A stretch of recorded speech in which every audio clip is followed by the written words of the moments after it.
Very good morning students, कैसे हैं आप सब। बेटा देखो, हम 2 चैप्टर अपने कंप्लीट कर चुके हैं with complete concept clarity, chapter number 3 and chapter number 4। ठीक है बेटा, जो आपका चैप्टर नंबर 3 और चैप्टर नंबर 4, जैसे कि मैंने आपको चैप्टर 3 यानी कि जब आपको लेक्चर 1 दिया था तब आपको बताया था कि ये जो दोनों चैप्टर्स हैं बेटा, ये एल्जेब्रा के चैप्टर्स हैं। ठीक है, अब हम स्टार्ट कर रहे हैं अपना next chapter, that is unit हमारी नेक्स्ट है, दैट इज कैलकुलस। ठीक है, अब ये जो आपका कैलकुलस है बेटा, इसमें आपके चैप्टर नंबर 5 से लेकर चैप्टर नंबर 9 तक के चैप्टर्स इंक्लूड हैं। दैट इज चैप्टर नंबर 5 जो मैंने यहाँ हेडिंग लिखा हुआ है कॉन्टिन्यूटी एंड डिफरेंशिएबिलिटी। इसके बाद आपका chapter number 6 application of derivative आएगा। बेटा पहले जो है, ये जो आपका कंप्लीट कैलकुलस होता था ये 44 मार्क्स में आता था, लेकिन आपको पता है कि प्रीवियस ईयर जो है कुछ चेंजेस हुआ था हमारी मार्किंग स्कीम में, तो उसके अकॉर्डिंगली जो हमारा अब ये कंप्लीट कैलकुलस जो है वो आपका जो है 35 मार्क्स में आएगा। बेटा इसमें जो है ना आपका chapter number 5, chapter number 6, chapter number 7 that is integration, then application of integration, then आपका डिफरेंशियल इक्वेशन, ये चैप्टर्स इंक्लूड होते हैं बेटा। और ये चैप्टर्स जो हैं वो सारे एक दूसरे से इंटर रिलेटेड हैं। अगर आपको चैप्टर 5 का कॉन्सेप्ट क्लियर नहीं है तो आप chapter number 6 that is application of derivative को नहीं पढ़ सकते, क्योंकि अगर आपको डिफरेंशिएशन की ही कॉन्सेप्ट क्लैरिटी नहीं है तो आप उसको अप्लाई कैसे करेंगे, क्योंकि एप्लीकेशन क्या होता है कि हम उसको जो थोड़ा सा ज्योमेट्रिकल वे में पढ़ने की कोशिश करते हैं। ठीक है, अगर आपको डिफरेंशिएशन नहीं पता तो आप इंटीग्रेशन नहीं पढ़ेंगे, क्योंकि कुछ स्टूडेंट्स जो साइंस स्टूडेंट्स होते हैं वो तो 11th में पढ़ लेते हैं कुछ अपना इंटीग्रेशन, तो इंटीग्रेशन ना एक एंटी डेरिवेटिव ही होता है, इसलिए अगर डिफरेंशिएशन आपको आता है तो आप इंटीग्रेशन को बहुत इजीली समझ लेते हैं। तो मेरा कहने का मतलब ये है बेटा कि जो कॉन्सेप्ट हम स्टार्ट करने वाले हैं वो बहुत इंपॉर्टेंट है, और इस पे बेस्ड जो है आपके क्वेश्चंस बोर्ड में बनते हैं। एक लिमिट पे भी क्वेश्चन, जैसे हमने 11th में एक छोटा सा बेस हमने पढ़ा था इसका कॉन्टिन्यूटी एंड डिफरेंशिएबिलिटी का, जो लिमिट्स एंड डेरिवेटिव से आता था, तो वहाँ पर आपने लिमिट्स के बारे में पढ़ा था। यहाँ पर हम कॉन्टिन्यूटी के बारे में पढ़ेंगे। जस्ट एक फर्दर स्टेप है लिमिट से आपका कॉन्टिन्यूटी, बेसिकली है वही, क्योंकि हम यही कहते हैं कि जिस फंक्शन की लिमिट एग्जिस्ट होती है ना वही फंक्शन क्या होता है, कॉन्टिन्यूस होता है, क्योंकि वही डिफाइन होगा और फंक्शन डिफाइन है तो वो कॉन्टिन्यूस होगा। ठीक है, तो इस तरीके से हम अपने जो प्रीवियस नॉलेज को लेते हुए अपनी अब नेक्स्ट फर्दर कॉन्सेप्ट की तरफ चलते हैं। ठीक है बेटा, तो चलिए हम आते हैं अपने कॉन्सेप्ट कॉन्टिन्यूटी एंड डिफरेंशिएबिलिटी। अब सबसे पहले हम बात करते हैं कॉन्टिन्यूटी की, कि हमारे पास ये कॉन्टिन्यूटी क्या होती है। कॉन्टिन्यूटी देखो नाम सजेस्ट कर रहा है, हर चीज को पहले जनरल वे में पढ़ने की कोशिश किया करो। ठीक है, कॉन्टिन्यूटी है क्या। देखो अगर मैं जनरली कहती हूँ कि कॉन्टिन्यूस होना, यानी कि कोई भी आप ऐसा कर्व बनाए जो कॉन्टिन्यूसली आप क्या कर सकते हो, ड्रॉ कर सकते हो, यानी कि without letting up your pen you can draw any figure any curve that is continuous. यही तो होता है आपके पास कॉन्टिन्यूस फंक्शन, यानी कि उसके कर्व में कहीं भी कोई ब्रेक पॉइंट ना आए, यानी कि अगर आपने स्ट्रेट लाइन खींचना स्टार्ट किया तो आप चलते चले जाएं जहां पर कोई भी बीच में आपका जो है ब्रेकेज पॉइंट जो है, कोई भी आपका differentiability that is you can say कोई भी आपका ऐसा पॉइंट ना आए जहां पर आपकी फंक्शन की जो वैल्यू है वो ब्रेक हो जाए, उसको हम कहते हैं कॉन्टिन्यूटी। लेकिन that is not a mathematical definition, ये सिर्फ मैंने जनरली आपको बताने की कोशिश की है कि कॉन्टिन्यूटी है क्या। ठीक है, अब बेटे इस कॉन्टिन्यूटी के लिए मैंने जैसे कहा कि 11th में हमने पढ़ा था लिमिट्स, और वहाँ पर हम कब कहते थे कि हमारी लिमिट जो है वो एग्जिस्ट होती है, तो वहाँ पर देखो हमने 2 तरीके के क्वेश्चंस पढ़े थे। एक तो हमें जहाँ डायरेक्ट अपनी लिमिट पुट करनी होती थी, फॉर एग्जाम्पल आप ऐसा बोलते थे कि limit if limit x approaches to 3 then f of x, आप या यहाँ पर हम बोल दें कि if x limit x approaches to f of x, अगर f ऑफ a के इक्वल होता था तो कॉन्टिन्यू कांस्टेंट फंक्शन आ जाता था, कोई भी कांस्टेंट वैल्यू आती थी हम कहते थे कि कांस्टेंट फंक्शन है इसलिए क्या होगा, इसके लिए लिमिट एग्जिस्ट होगी। एक हमने पढ़ा था जब फंक्शन मोर देन जो है ना एक पॉइंट के लिए आपके पास मोर देन 1 फंक्शन आते थे, तो वहां पर हम अपनी ये चीजें निकालते थे LHL और RHL, यही पढ़ा था आपने, यानी कि जब ये LHL RHL के इक्वल होता था, और लिखते कैसे थे इसको कि limit x approaches to any limit point, आप कहते थे x माइनस, और आपको ये भी पता होगा कि इस a माइनस का क्या मतलब होता था, that is function should be exist for less than of with less than inequality, यानी कि जहां पर आप मान लीजिए कि आपका फंक्शन कुछ ऐसे हो कि f of x is equals to 1 if x is less than and equal to 0 and 2 if x is greater to 0, यानी कि जब आपका फंक्शन लेस के लिए होल्ड होता था तो जो आपका एफ एक्स बनता था that is the function for your left hand limit, और जो ग्रेटर के लिए होता था that is the function for your right hand limit. तो और हम कहते थे when limit in generally limit x approaches to a minus f of x is equals to limit x approaches to a plus f of x, अगर ऐसा होता है तभी हम क्या कहते थे कि इस फंक्शन के लिए लिमिट एग्जिस्ट होती है। तो यही कॉन्सेप्ट अब हम यहाँ पर स्टार्ट करने वाले हैं कि हम कब कहें कि फंक्शन जो है आपका कॉन्टिन्यूअस होगा। देखो मान लो कि इसके लिए मैं सबसे पहले एक नेसेसरी और सफिशिएंट कंडीशन हम यहाँ से अगर देखें अपने प्रीवियस नॉलेज से, तो हमने कहा कि लिमिट अगर फंक्शन की एग्जिस्ट होती है तो फंक्शन कॉन्टिन्यूअस होगा।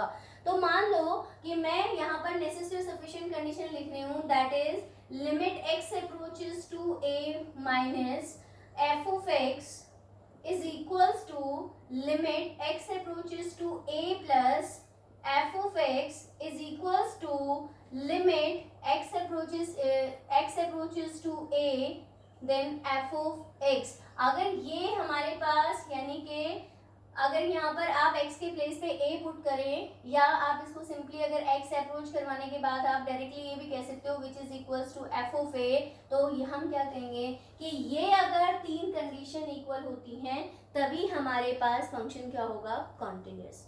अब इस चीज़ को समझाने के लिए कि है क्या, मैं आपके पास एक एग्जाम्पल लेती हूँ। फॉर एग्जाम्पल मैंने कहा कि हमने एक फंक्शन लिया f x is equals to 1 if x is less than and equal to 0, जो हमने वहां पर लिया था, and 2 if x is greater to 0। ठीक है, हमने ये लिया। अब पहले ना मैं इस फंक्शन का ग्राफ बना के दिखा रही हूँ, पहले हम ये देखते हैं कि क्या ग्राफिकली हम इसको ये कह सकते हैं कि फंक्शन कॉन्टिन्यूअस होगा या नहीं। देखो ये हमने अपना एक पॉइंट किया, हमने अपना एक ग्राफ बना लिया। अब ध्यान से देखिएगा, ये कह रहे हैं if x is less than 0, यहाँ पर ये 0 होता है, x लेस देन 0 इस तरफ प्रोसीड करेगा और x ग्रेटर देन 0 इधर प्रोसीड करेगा। If x is less than 0 then fx is equals to 1, तो उस केस में फंक्शन की वैल्यू कितनी है, 1। अगर लेस पे है तो फंक्शन की वैल्यू क्या है, 1। किस तरफ जा रहा है, तो हम कहेंगे कि ये इस तरफ जा रहा है आपके पास, ठीक है, यानी कि इस तरफ प्रोसीड हो रहा है। फिर हमने कहा if x is greater to 0, अगर x 0 से बड़ा है, यानी कि अगर हम इस तरफ की बात करें तो उसकी वैल्यू कितनी है, 2। लेकिन यहाँ पर हम इस तरीके से इसको ड्रॉ करेंगे, क्यों, क्योंकि ये जो आपका पॉइंट है वो यहाँ पर एग्जैक्टली वो इंक्लूड नहीं होगा, क्योंकि ये ओपन इंटरवल की बात है, इक्वलिटी का साइन नहीं है, इसलिए आपको पता होगा कि हम यहाँ पर क्या लगाते हैं, डॉट। तो इस फंक्शन का ग्राफ कुछ ऐसे बन जाएगा आपके पास।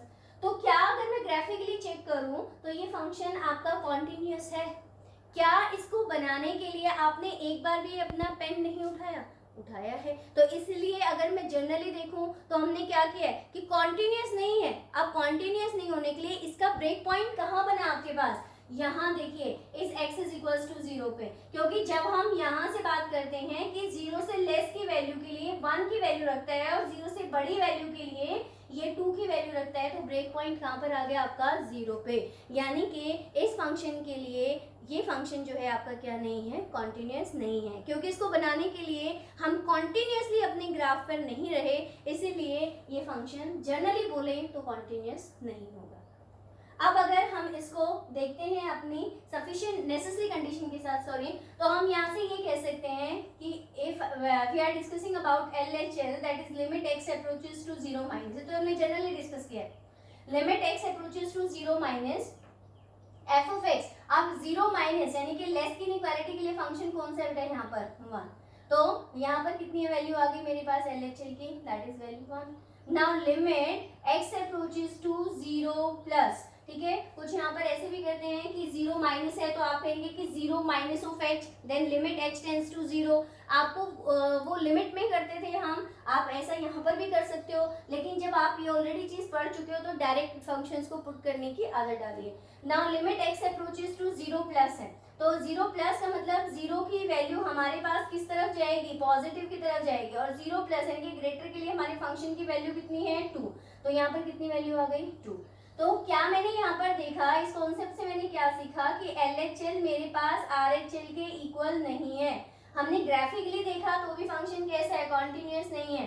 हमने अपनी LHL और RHL को डिफाइन करके देखा तो भी फंक्शन मेरे पास कॉन्टिन्यूस नहीं है। तो हम क्या कहेंगे, दिस फंक्शन इज डिसकॉन्टिन्यूस, यानी कि फंक्शन आपका कॉन्टिन्यूस नहीं है। ठीक है, अब बात आती है, ध्यान दीजिएगा कि नेसेसरी, ये तो हमारी नेसेसरी कंडीशन कंप्लीट हुई है। अगर सफिशिएंट कंडीशन है तो इन तीनों का आपस में इक्वल होना जरूरी है। तो अगर आप f ऑफ a पुट करेंगे तो फंक्शन की वैल्यू कितनी बनेगी यहाँ पर, at x is equals to 0, क्योंकि हम किस पे चेक करते हैं, उस लिमिट पॉइंट पे चेक करते हैं। वो लिमिट पॉइंट क्या है, इक्वल पे, यानी कि लिमिट पॉइंट क्या है 0, और उस इक्वालिटी की कंडीशन के लिए फंक्शन कौन सा बन रहा है आपका 1। तो अगर आप यहाँ से f ऑफ 0 की वैल्यू निकालते हैं तो कितनी आएगी 1। तो क्या ये हमारे पास आपस में इक्वल है, यानी कि LHL जब RHL के इक्वल नहीं है, जब नेसेसरी कंडीशन मेरी फुलफिल नहीं हो रही, then how we can say that the function will be continuous, यानी कि सफिशिएंट कंडीशन तो तभी अप्लाई करेंगे जब हमारी नेसेसरी कंडीशन यहाँ पर आ रही होगी। नेसेसरी फेल हो रही है आपके पास, ठीक है। तो इस तरीके से हमने यहाँ से ये कॉन्सेप्ट चेक किया। अब देखिए, एक मैं और एग्जांपल लेती हूँ। मान लीजिए कि आपने कहा कि fx इज इक्वल्स टू, अभी हम यहाँ पर इसी तरीके से बात करेंगे, 1 if x is not equal to 0, ठीक है, इस तरीके के क्वेश्चंस भी होते हैं, and 2 if x is equals to 0। अब ध्यान दीजिएगा, पहले अगर मैं इस फंक्शन को ग्राफिकली चेक करती हूँ कि ये फंक्शन आपका कॉन्टिन्यूस होगा या नहीं, उसके लिए देखिएगा एक बार ध्यान से। ये कह रहे हैं x is not equal to 0। अब अगर हमारे पास जो लिमिट पॉइंट है वो 0 के इक्वल नहीं है, then there should be two cases, either it will be less than 0 और it will be greater to 0, यही वैल्यू होगी। तो यानी कि अगर आप कहते हैं कि अगर मैं लेस के लिए चलती हूँ, तो यहाँ से अगर मैं लेस पे चली, क्योंकि इंक्लूड ही नहीं होगा, तो ये लेस के लिए चलती हूँ तो भी मेरे पास फंक्शन की वैल्यू कितनी है 1। अगर मैं ग्रेटर के लिए चलती हूँ तो भी फंक्शन की वैल्यू कितनी है आपके पास 1। And when x is equals to 0, यही है 0, तो इसकी वैल्यू कितनी है आपके पास 2, तो इसकी वैल्यू कितनी है 2।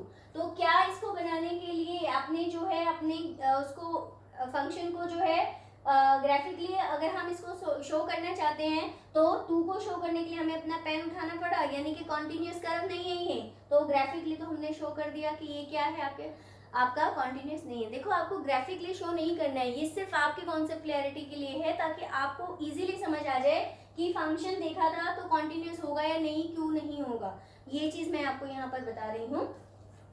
अब अगर हम अपने मैथमेटिकल कॉन्सेप्ट के हिसाब से देखें तो हम कहेंगे बेटा लिमिट x अप्रोचेस टू, अब यहाँ देखिए आप कहते हैं 0 माइनस, यानी कि लेस के लिए। ऑब्जर्व कीजिए, जब मैं यहाँ से 0 लेस के लिए इधर से इस तरफ प्रोसीड कर रही हूँ अपने फंक्शन को, तो आपके पास फंक्शन की वैल्यू कितनी बन रही है 1।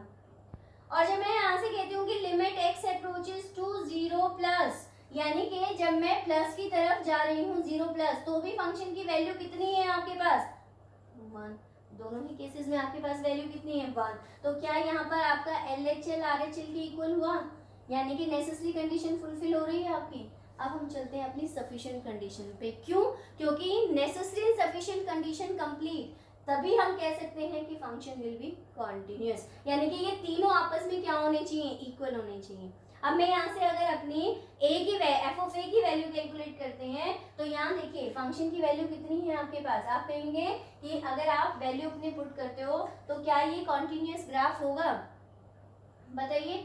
LHL यानी कि इस पॉइंट पे मेरे पास वैल्यू 1 आ गई, इस पॉइंट पे मेरे पास वैल्यू 1 आ गई, लेकिन जब मैं at x is equals to 0 check कर रही हूँ तो मेरे पास फंक्शन की वैल्यू कितनी है। अगर आप यहाँ से f ऑफ 0 निकालें और 0 पर वैल्यू कितनी है फंक्शन की 2, तो यहाँ पर तो ये is not equal to f of a, यही तो आ रहा है आपके पास। That is limit x approaches to 0 minus f of x is equal to limit x approaches to 0 plus f of x, but it is not equal to f of a। यहाँ पर LHL और RHL से तो आपका function continuous है, necessary condition तो है, लेकिन आपकी जो सफिशिएंट कंडीशन है वो फुलफिल नहीं हो रही है, क्योंकि तीनों ही आपके पास इक्वल होंगे तभी हम कह सकते हैं कि फंक्शन क्या होगा कॉन्टिन्यूस। तो यहाँ पर सिर्फ मैंने आपको कॉन्सेप्ट समझाने की कोशिश की है कि फंक्शन आप कॉन्टिन्यूस कब बोलेंगे, ठीक है।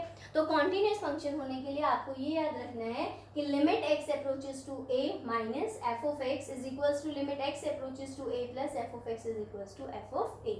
तो अगर बेटा हम इसको अपनी मैथमेटिकल डेफिनेशन में बात करें तो डेफिनेटली हम इसको क्या कह सकते हैं वो देखिएगा। According to our definition we can say if, definition क्या बोलेंगे आप, इफ f is a function having, if f is a function having real number domain, जिसकी डोमेन कैसी हो, रियल नंबर की हो, real number domain, and in it's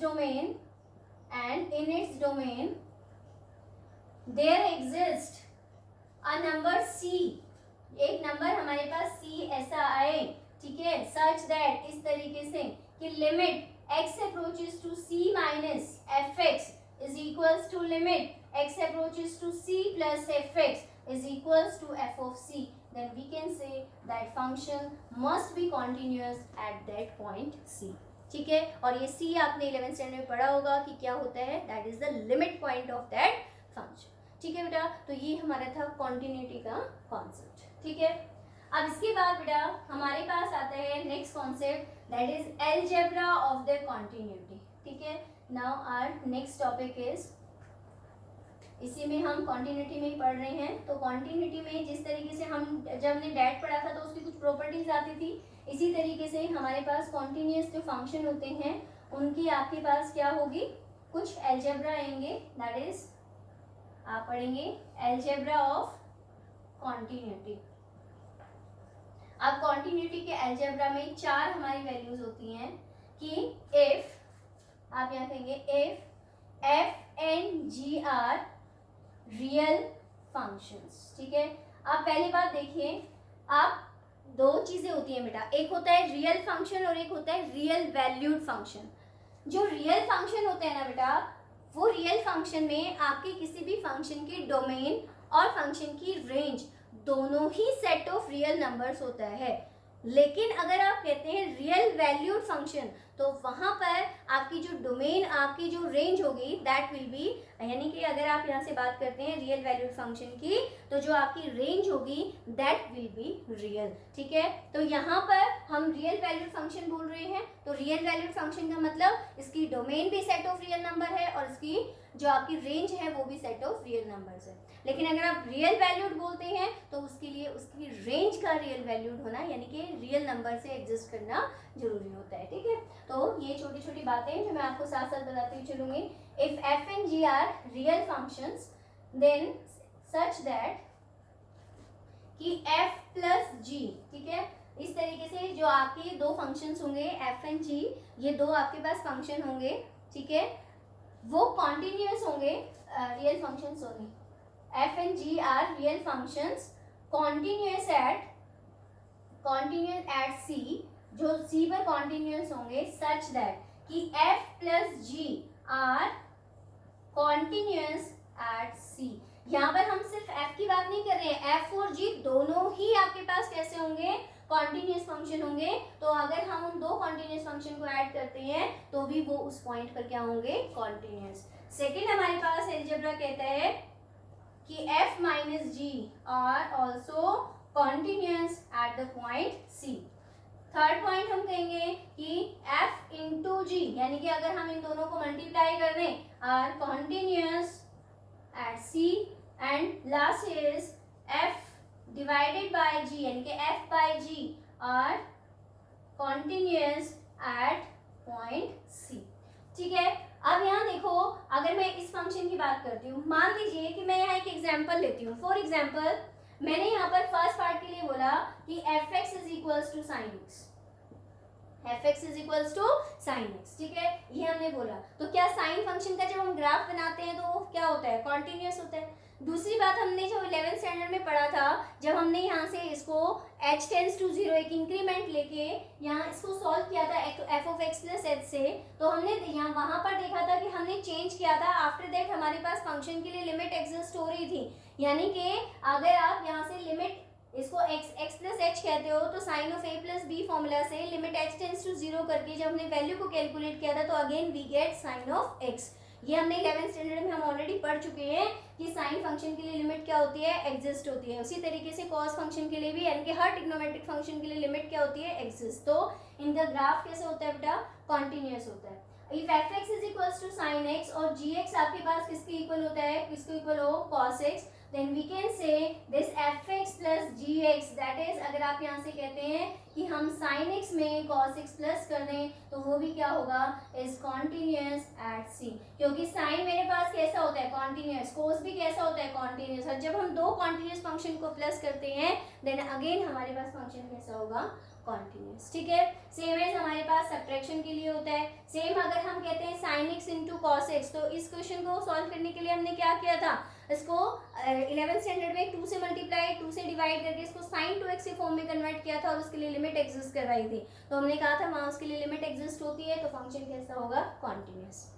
अब बात आती है हमारे पास, अगर हम इसी एग्जांपल में देखें कि f बाय g ये आपका कॉन्टिन्यूस होगा कि नहीं होगा, तो ये भी हमारे पास कॉन्टिन्यूस होगा। लेकिन ये देखिए, मान लीजिए कि अगर हम सेम कहते हैं कि fx आपके पास sin x है और gx आपके पास cos x है, तो अगर आप यहाँ से fx बाय gx करते हैं बेटा, तो क्या यहाँ पर आपका sin x by cos x बनेगा, sin x by cos x। तो हम ये कहेंगे कि ये फंक्शन आपका कॉन्टिन्यूअस होगा, लेकिन किस पॉइंट को छोड़कर, जहां पर कोस की वैल्यू आपके पास क्या बन जाए, 0। क्योंकि अगर यहाँ पर कोस की वैल्यू 0 बन जाएगी तो ये आपके पास 1/0 मीन्स इनफाइनाइट हो जाएगा, यानी कि फंक्शन नॉट डिफाइन हो जाएगा।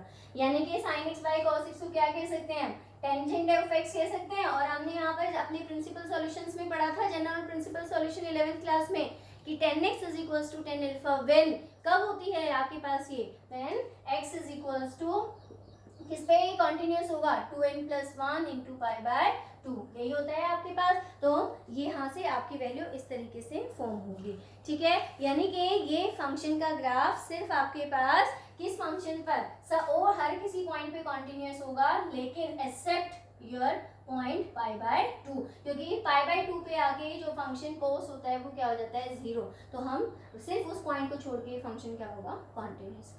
और मान लीजिए कि अगर हम यहाँ से चेंज कर दें और हम बोल दें इसको कि ये आपका कॉस है और ये आपका साइन है, तो हम क्या कहेंगे, ये क्या बन गया, कॉट। तो वहां पर हम कहेंगे except x is equals to n pi. तो यहाँ पर इस वैल्यू के लिए आपका जो फंक्शन होगा, इसको छोड़कर हर पॉइंट पे क्या होगा, आपका फंक्शन कॉन्टिन्यूअस होगा। ठीक है बेटा, तो ये आपका था कॉन्सेप्ट किसका, कॉन्टिन्यूटी का। ठीक है, अब हम देखते हैं, कोई एक एग्जाम्पल लेते हैं ताकि आप लोगों को इजीली ये समझ आ जाए कि जो भी हमने इतना सारा लिखा है ये है क्या बेसिकली। ठीक है, बहुत इजी है, कोई मुश्किल नहीं है। ठीक है, ये तो कॉन्सेप्ट था बेटा, ये समझाना बहुत ज़रूरी होता है ताकि आप लोगों को समझ में आ जाए। क्योंकि कई बार क्या होता है, सिर्फ हम LHL और RHL की कंडीशन चेक करते हैं और कॉन्टिन्यूटी हम उस पॉइंट पे चेक नहीं करते हैं। ठीक है, और तीनों कंडीशन यानी कि नेसेसरी और सफिशिएंट कंडीशन कंप्लीट ना करते हुए ही हम बोल देते हैं कि फंक्शन कॉन्टिन्यूअस होगा और क्वेश्चन हमारा गलत हो जाता है। ठीक है, क्लियर है बेटा। तो लेट मान लो कि मैं यहाँ से कोई एग्जाम्पल लेती हूँ आपका, कि फॉर एग्जाम्पल आपने अपने क्वेश्चन को सॉल्व करने के लिए कुछ ऐसी वैल्यू ले ली कि fx इज इक्वल्स टू, मान लो आपको कुछ ऐसे वैल्यू दे रखी हो 2x प्लस 3 और एक दे रखा हो 2x minus 3, if x is less than and equal to 1 and if x is greater to 1। और ये कह रहे हैं कि बताओ कि इस फंक्शन की डिसकंटिन्यूटी के पॉइंट क्या क्या होंगे। तो सबसे पहले जब आपको इस तरीके से दे रखा हो, तो जो लिमिट पॉइंट आपको दे रखा है, इस पे फंक्शन आपको डिफाइन दे रखा हो, हम पहले वहाँ पर चेक करते हैं क्योंकि क्या फंक्शन का ग्राफ उस पॉइंट पर कॉन्टिन्यूस है। तो अगर मेरे पास यहाँ पर, क्योंकि इन्होंने बोला नहीं है कि एट उस पॉइंट पे, यानी कि कोई पर्टिकुलर पॉइंट देके नहीं बोला, इन्होंने कहा है जस्ट कि क्वेश्चन में अगर ऐसा आ जाए कि इसकी डिसकंटिन्यूटी फाइंड आउट कीजिए, तो हम अपने लिमिट पॉइंट से पहले चेक करेंगे। हम at x is equals to 1 check करें, तो तरीका क्या होता है, पहले हम चेक करें भाई at x is equals to 1, हम पहले चेक करेंगे यहाँ से इसकी LHL, that is limit x approaches to limit point is 1 minus करने का मतलब क्या है, यानी कि लेस इनइक्वालिटी वाले वाले फंक्शन को आप यहाँ पर लिस्ट अप करेंगे। यहाँ x x is less then 1, तो लेस देन इक्वालिटी वाला फंक्शन कितना है बेटा 2x प्लस 3। आप इसको अप्रोच कैसे करवाते हैं ये आपको पता ही होगा। x के प्लेस पे 1 पुट करवाइए, 2 प्लस 3 5, यानी कि आपके LHL की वैल्यू कितनी आ गई है 5। Now similarly we can here check our LHL, that is limit x approaches to 1 plus and 1 plus your value is 2x minus 3. When you let your limit point here, then 2 ones are 2, then 2 minus 3 means minus of 1. तो यहाँ पर देखिए हम एक बार अपनी at x is equals to 1, अपना at x is equals to 1 अगर हम यहाँ से f of 1 की वैल्यू कैलकुलेट करते हैं तो क्या आएगी, यहाँ से हम ये बोल सकते हैं ना कि limit at x approaches to 1 fx is equals to f of 1, और अगर f of 1 की वैल्यू देखेंगे x is equals to 1, यही हमारा यानी कि फंक्शन कौन सा बनेगा, that is 2x plus 3। अगर हम यहाँ से x को 1 पुट करवाएं तो कितना आ जाएगा 5। तो क्या देखते हैं कि क्या ये आपस में सारे इक्वल हैं। सबसे पहले आपका लिमिट, क्या limit x approaches to 1 minus fx equal है आपके पास limit x approaches to 1 plus f of x के, क्योंकि यहाँ पर वैल्यू है 5, यहाँ पर वैल्यू है -1, नॉट इक्वल। तो नेसेसरी कंडीशन फुलफिल नहीं हो रही, then how we can say that this function will be continuous, so this function will be discontinuous. ठीक है बेटा, तो यहाँ तक सिर्फ मैंने आपको कॉन्टिन्यूटी का बेसिक समझाने की कोशिश की है। अब हम स्टार्ट करते हैं अपनी एक्सरसाइज। हम देखेंगे कि हम एक्सरसाइजेज में अपने इस पॉइंट को किस तरीके से डिफाइन करते हैं। ठीक है बेटा, तो चलिए नाउ लेट अस स्टार्ट, क्योंकि बहुत ज़्यादा बेसिक जितना आपको रिक्वायर्ड है सिर्फ उतना ही मैं यहाँ पर बता रही हूँ। ठीक है, अगर कोई भी प्रॉब्लम है देन आप मुझे कमेंट करके उस प्रॉब्लम के बारे में पूछ सकते हो। ठीक है बेटा, तो चलिए नेक्स्ट हम स्टार्ट करते हैं अपनी एक्सरसाइज 5.1। बहुत ही सिंपल तरीके से आपको करवाने की कोशिश करूँगी। ठीक है, तो देखिए चेक करते हैं। फर्स्ट क्वेश्चन हमारे पास क्या दे रखा है बेटा, prove that the function fx is equals to, हमारे पास यहाँ पर फंक्शन की वैल्यू दे रखी है बेटा fx is equals to 5x minus 3। ये कह रहे हैं इज कॉन्टिन्यूस, ये क्या होगा, कह रहे हैं बताइए कि ये कॉन्टिन्यूस होगा at x is equals to 0, at x is equals to -3 and at x is equals to 5। ये कह रहे हैं इन 3 पॉइंट्स पे आप हमें ये शो करके बताइए कि ये फंक्शन क्या कॉन्टिन्यूस होगा। तो देखो हमें ये पता है कि यहाँ पर देखो हमारे पास फंक्शन सिर्फ एक है, यानी कि ये एक ऐसा क्वेश्चन है जिसमें हम डायरेक्ट अपना लिमिट पॉइंट क्या करते हैं, पुट करते हैं।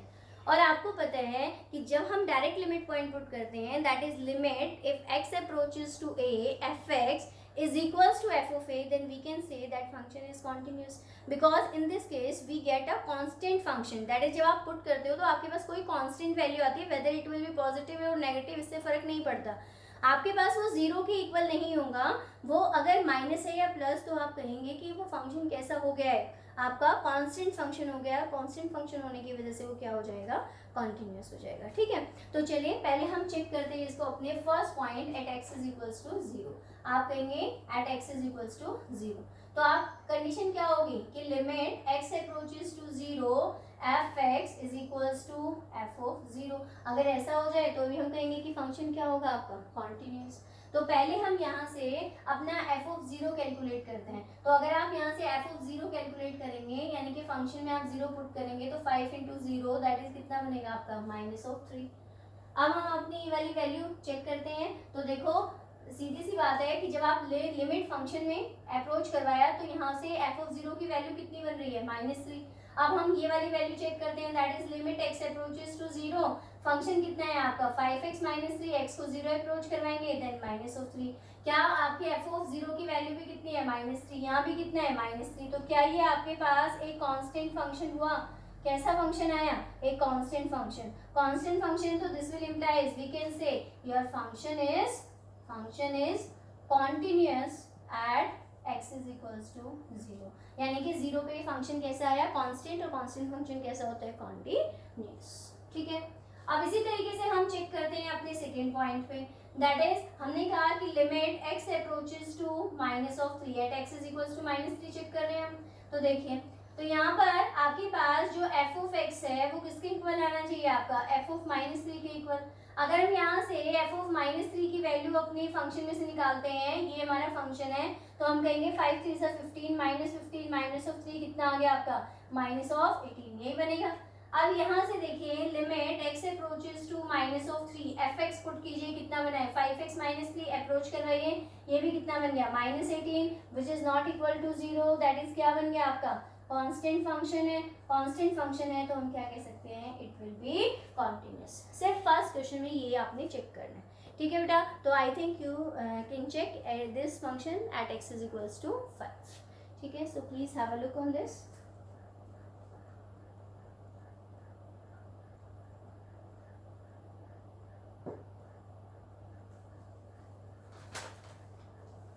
Now I am coming at next question, question number 2। देखिए क्वेश्चन नंबर 2 भी बिल्कुल क्वेश्चन नंबर 1 के जैसा ही है, एक सिंगल वैल्यूड फंक्शन है आपके पास, क्योंकि जहाँ पर फंक्शन मोर देन वन से ज़्यादा फंक्शन होते हैं उनको हम डबल वैल्यूड फंक्शन बोलते हैं। यहाँ पर हमारा सिंगल वैल्यूड फंक्शन है। आपको सेकेंड क्वेश्चन में fx की वैल्यू दे रखी है बेटा, fx is 2x² minus 1 at x is equals to 3। ये कह रहे हैं x इज इक्वल्स टू 3 पे हमने इसको चेक करना है, ठीक है। तो चलिए यहाँ से देखते हैं। तो यानी कि फंक्शन की कॉन्टिन्यूस होने के लिए limit x approaches to 3 fx must equals to f of 3, यही होगा। तो जैसे हमने प्रीवियस क्वेश्चन में चेक किया था, first if we are finding f of 3 then we can say 2 into 3 square minus of 1, that is 3 square 9, 9 2 18, 18 minus 1 of 17। Also if we are saying that limit x approaches to 3 fx is equals to limit x approaches to 3 is 2x square minus 1, again we get 17 which is continuous. Why? Because it is not equal to 0, so it will gives a constant value, so it will be continuous, ठीक है बेटा। तो ये था आपका question number 1 और 2 जहाँ पर कोई पर्टिकुलर पॉइंट देकर आपसे पूछा गया था। अब ध्यान दीजिए अपने क्वेश्चन नंबर 3 पर। ये कह रहे हैं examine the following functions for your continuity. In the first part function is given as fx is equals to x minus of 5। देखो क्वेश्चन नंबर 1 में हमने देखा कि कुछ पर्टिकुलर पॉइंट इन्होंने दिया, क्वेश्चन नंबर 2 में देखा कि पर्टिकुलर पॉइंट दिया, लेकिन यहाँ पर इन्होंने क्या दिया कि हमें कोई भी पॉइंट ऐसा एग्जिस्ट करके नहीं दिया। जब भी आपके पास कोई भी ऐसा फंक्शन आ जाए तो उसके लिए आप खुद कंसीडर करोगे, आप कहोगे लेट अस कंसीडर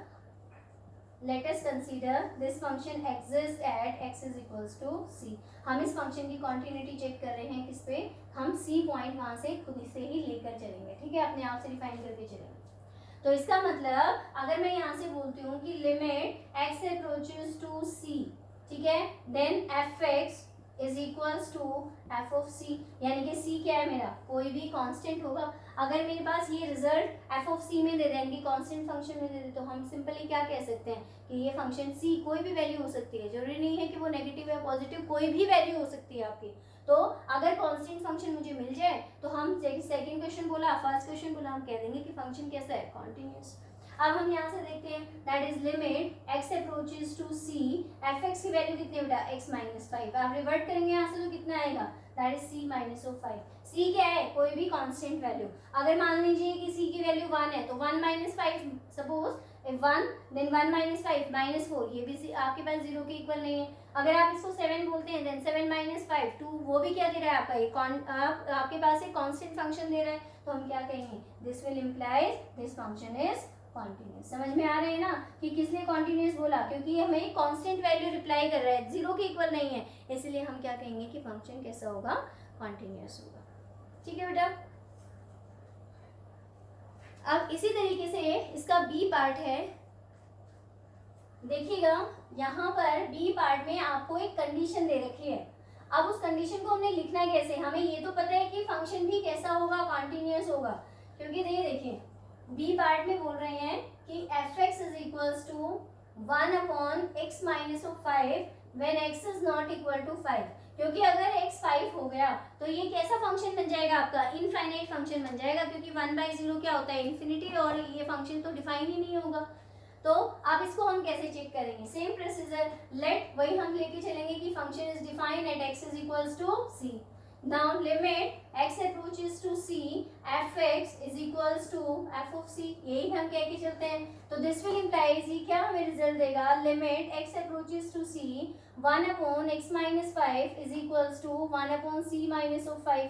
अब वही वैसे हम कह सकते हैं कि c मान लीजिए कोई भी वैल्यू है, तो अगर यहाँ पर 1 है तो 1/(-1/4) ये भी क्या होगा आपके पास, नॉट इक्वल टू 0 है। तो फंक्शन कैसा हो गया ये आपका, कॉन्टिन्यूअस हो गया। ठीक है, अब यहाँ तक तो हमने पढ़ लिया, लेकिन इस कंडीशन को क्या हम इसको यहीं इतना ही लिख के छोड़ देंगे, नहीं, ये एक पॉइंट पर कॉन्टिन्यूअस नहीं होगा। और वो किस पे नहीं होगा, at x is equals to 5 पे, क्योंकि अगर at x is equals to 5 भी हमारी रियल डोमेन में आता है या आपके पास रेंज में फंक्शन बनता है, तो ये फंक्शन क्या होगा, कॉन्टिन्यूअस नहीं होगा, क्योंकि तो नॉट डिफाइन है इस पे। तो हम इसको कैसे लिखेंगे, for all x belongs to, this function will be continuous for all x belongs to real number except the point 5। हम इसको ऐसे लिखेंगे। तो जो भी जिस पर भी फंक्शन डिफाइन नहीं होता उसको हम रियल नंबर के डोमेन में से क्या कर देते हैं, माइनस। तो अगर आपने ये पॉइंट नहीं लिखा यहाँ पर तो आपका क्वेश्चन गलत हो जाएगा। ठीक है बेटा, नाउ अब हम आते हैं बेटा इसके सी पार्ट पर, क्योंकि बहुत अच्छा क्वेश्चन है ये। ठीक है, पूछा जा सकता है 1 मार्क में बोर्ड में, इसका कोई भी एक पार्ट आपसे पूछ लेंगे। देखिए सी पार्ट, सी पार्ट में बेटा आपके पास गिवन है fx की वैल्यू दे रखी है बेटा x² - 25 by x plus 5 and condition is when x is not equal to -5। क्योंकि अगेन अगर -5 हो गया तो हमारे पास क्या हो जाएगा, फंक्शन तो कैसा बन जाएगा, नॉट डिफाइन बन जाएगा। तो हम वही लेके चलते हैं, हम क्या कहेंगे, limit x approaches to c fx is equals to f of c, ये बनती है हमारे पास value, that is limit x approaches to c, यही बनेगा बेटा। अब यहाँ देखिए फंक्शन कितना है आपका, x² - 25। क्या 25 को 5 का स्क्वायर लिख के इसको a² - b² से x - 5 x + 5 लिख सकते हैं, divided by x + 5 and x is not equal to -5। ये कंडीशन हमारी चल रही है। देखिए x + 5 से x + 5 आपका हो गया कैंसिल। कितना बचा आपके पास, that is limit x approaches to c, it is x - 5 that it reverts in c - 5। Again c आपके पास कोई भी रियल नंबर है, तो हम यहाँ से अगर इसको 1 भी बोले तो 1 - 2 भी बोले, 2 - 5 that is -3 not equal to 0। That is ये कैसा हो गया, कांस्टेंट बन गया आपके पास, कांस्टेंट फंक्शन, कांस्टेंट है, दिस विल इंप्लाइज फंक्शन क्या होगा आपका, that is function is continuous. Function continuous किसके लिए होगा, for all x belongs to r minus of, अब यानी कि कौन सा पॉइंट को हम यहाँ से हटा दें, -5 को, क्योंकि यही एक ऐसी पॉसिबिलिटी बनती है जो फंक्शन को आपके पास क्या करेगी, यानी कि फंक्शन को डिफाइन नहीं होने देगी, क्योंकि इनफाइनाइट बना देगी ये। ठीक है, इसलिए हम इसको इस तरीके से लिखेंगे। ठीक है बेटा, क्लियर है। तो आई थिंक जो आपका इसका पार्ट नंबर 4 है, you can do it by yourself. क्यों, क्योंकि वहां पर मॉड्यूलस फंक्शन की बात है बेटा। मॉड्यूलस में हम दो तरीके से कह सकते हैं, एक बार यानी कि प्लस माइनस ऑफ x - 5 के लिए, एक बार प्लस के लिए डिस्कस करेंगे और एक बार माइनस के लिए। ठीक है बेटा, क्लियर है। लेकिन अगर आपसे ये नहीं हो रहा है तो आप हमसे इजीली पूछ सकते हो। अगर आप दो पे नहीं चेक कर सकते हो तो सिंपल हम क्या कह सकते हैं, इसको आप ये भी तो बोल सकते हो x - 5, जब आप c अप्लाई करोगे तो c - 5 किसी भी कांस्टेंट में से माइनस हो रखा है। अब कांस्टेंट में से माइनस होने के बाद फंक्शन तो कॉन्टिन्यूस ही बनेगा। क्यों, क्योंकि भले ही वो नेगेटिव हो या पॉजिटिव, उससे कोई फर्क पड़ता ही नहीं है हमारी कॉन्टिन्यूटी पे। ठीक है बेटा, बस वो जीरो नहीं होना चाहिए आपके पास ऐसे केसेस के लिए। तो I think D part you can do it by yourself. ठीक है बेटा, कोई प्रॉब्लम, तो चलिए अब हम चलते हैं अपने नेक्स्ट पे। नेक्स्ट क्वेश्चन नंबर 4 है बेटा आपका।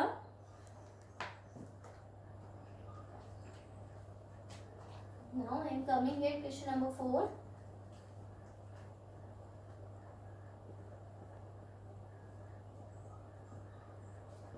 देखिए बेटा, क्वेश्चन नंबर 4 में ये बोल रहे हैं कि आपके पास फंक्शन की वैल्यू है x⁴n और आपको क्वांटिटी चेक करनी है x is equals to n पे, जहाँ पर n क्या है आपका पॉजिटिव इंटीजर, यानी कि fx की वैल्यू कितनी दे दी बेटा इन्होंने, x⁴n। ये हमें चेक करना है कि ये कॉन्टिन्यूअस होगा किस पर, at x is equals to n, जहाँ पर n क्या है, n इज पॉजिटिव इंटीजर, जो n है आपका वो क्या है, positive integer.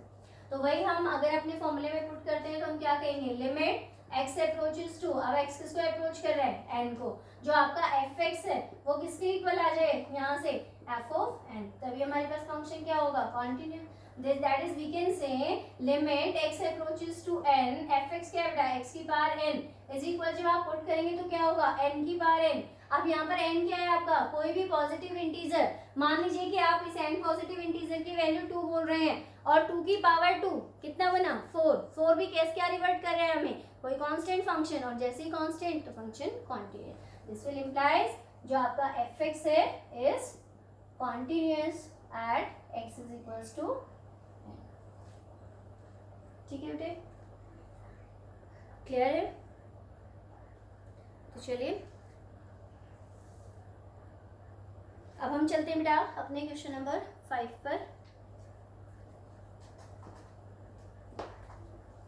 Question number 5 check करते हैं। अब क्वेश्चन नंबर 5 से थोड़ी हमारी टाइप चेंज हो गई है। देखो फर्स्ट और सेकंड क्वेश्चन में हमने क्या देखा था कि हमें एक लिमिट कुछ लिमिट पॉइंट्स गिवन थे, एक सिंगल वैल्यूड फंक्शन गिवन था। फिर क्वेश्चन नंबर 3 में हमने देखा कि हमारे पास सिर्फ फंक्शन दे रखा है, कोई लिमिट पॉइंट नहीं, तो उसके लिए हमने खुद कंसीडर किया कि पॉइंट कैसा है हमारे पास, let X is equals to C calculate कर लिया था।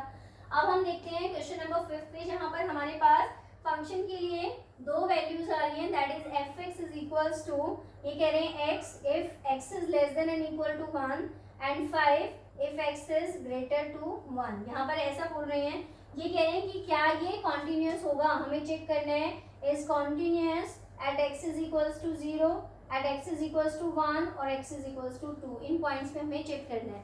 तो दो पॉइंट पे मैं यहाँ से चेक कर देती हूँ, वन पॉइंट पे आप खुद चेक करेंगे इसे, ठीक है। तो सबसे पहले हम लेके चलते हैं इसकी कॉन्टिन्यूटी। पहला पॉइंट लेते हैं at x is equals to 0। अब x is equals to 0 पे अगर हम यहाँ से चेक करते हैं अपनी LHS, तो आप क्या कहेंगे, limit x approaches to 0 minus, यानी कि 0 से कहाँ चल रहा है, लेस की तरफ चल रहा है। अगर यहाँ से मेरा 0 से लेस की तरफ चलेगा तो फंक्शन की वैल्यू क्या आएगी, कौन सा फंक्शन सजेस्ट करेंगे, क्योंकि 1 से लेस है, 1 से लेस 0, 0 से लेस, इस तरीके से चलता चला जाएगा ये। तो फंक्शन की वैल्यू क्या है यहाँ से आपके पास x। अगर यहाँ से वैल्यू x है, जब आप x0 अप्रोच करवाओगे तो LHL की वैल्यू कितनी आ गई आपके पास यहाँ से 0। अब हम चलते हैं अपने RHL पे, that is limit x approaches to 0 plus. अब हम 0 से आगे फर्दर प्रोसीड करते हैं, 0 प्लस यानी कि 0 से आगे हम किस पे चले 1। अब ध्यान दीजिएगा, यानी कि या तो 1 से लेस हो, 1 से लेस मतलब 0, 0 से लेस की तरफ जाएगा, और ये फंक्शन किसके लिए एग्जिस्ट हो रहा है, 1 के लिए भी, यानी कि RHL के लिए 0 प्लस में फंक्शन कौन सा बनेगा अगेन x। हम यहाँ पर 0 अप्रोच करवाएंगे तो कितनी लिमिट बन गई 0। अब हम यहाँ से एक बार अपने fx की वैल्यू भी निकाल लेते हैं at limit x is equals to 0 पे। लिमिट पॉइंट क्या है आपका 0, तो फंक्शन क्या बनेगा 0 पे, क्या बन रहा है आपका, यानी कि at x is equals to 0 again function क्या बनेगा x, दैट इज क्या, कितना पॉइंट हो गया 0। तो हम यहाँ से कह सकते हैं कि limit x approaches to 0 minus fx is equals to limit x approaches to 0 plus fx is equals to f of 0। सारे पे वैल्यू कितनी आ रही है आपकी 0। Therefore this will implies this function is continuous at x is equals to 0। तो 0 पे ये function क्या होगा बेटा, कंटिन्यूअस होगा, ठीक है। अब हम चलते हैं बेटा अपने नेक्स्ट पॉइंट पे, और वो नेक्स्ट है आपका at x is equals to 1 पे, और मैं चेक करके बता देती हूँ कि फंक्शन कंटिन्यूअस है या डिसकंटिन्यूअस। 2 पर आप खुद से इसको ट्राई करेंगे, ठीक है बेटा। Now let we are checking at x is equals to 1। तो सबसे पहले हम लेंगे limit x approaches to 1 minus 1 less के लिए, 1 लेस के लिए फंक्शन क्या बन रहा है बेटा आपका x बन रहा है। अब अप्रोच करवाएंगे तो वैल्यू कितनी आ जाएगी आपके पास, यहाँ से 1 आएगी। Now limit x approaches to 1 plus, यही आएगा, यानी कि 1 ग्रेटर के लिए आपके बाद हमारे पास फंक्शन की वैल्यू कितनी आ रही है 5, कांस्टेंट है। बट क्या यहाँ से मेरा limit x approaches to 1 minus fx equal आ रहा है limit x approaches to 1 plus fx के, नहीं इक्वल आ रहा है, ठीक है। तो हम अगर हम यहाँ से f(1) पे भी अपनी वैल्यू चेक करेंगे कि f(1) पे हमारे पास फंक्शन एग्जिस्ट होगा तो वैल्यू कितनी आएगी 1।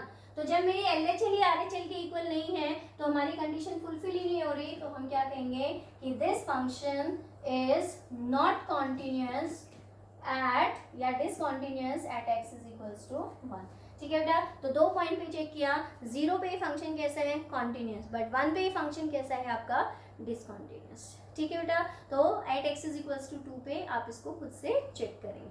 ठीक है, तो आज हमने अपना कॉन्टिन्यूटी का बेसिक किया, साथ में हमने 5 क्वेश्चंस अपने एक्सरसाइज से डिस्कस कर लिए हैं। Question number 6 and onwards question जो है हम अपने नेक्स्ट लेक्चर में डिस्कस करेंगे।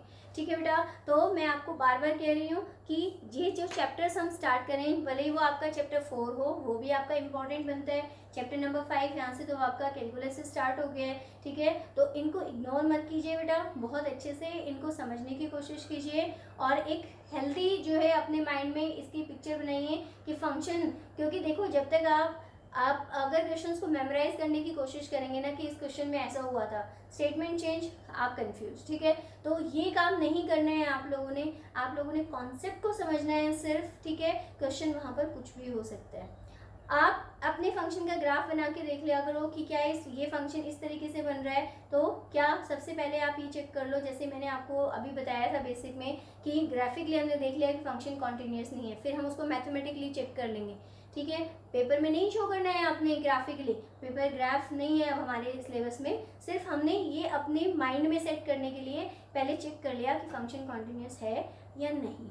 ठीक है, तो एक ही कंडीशन आपने याद रखनी है कि अगर मेरे पास किसी भी लिमिट पॉइंट के लिए LHL RHL और उस फंक्शन की value at the same point अगर तीनों वैल्यूज आपस में इक्वल होती हैं, तभी आपका फंक्शन क्या होगा, कॉन्टिन्यूस होगा। ठीक है बेटा, तो इसको अच्छे से पढ़िए, समझिए। ठीक है, और कोई भी प्रॉब्लम है तो आप मुझे कांटेक्ट करके पूछ सकते हो। ठीक है बेटा, thank you and have a nice day.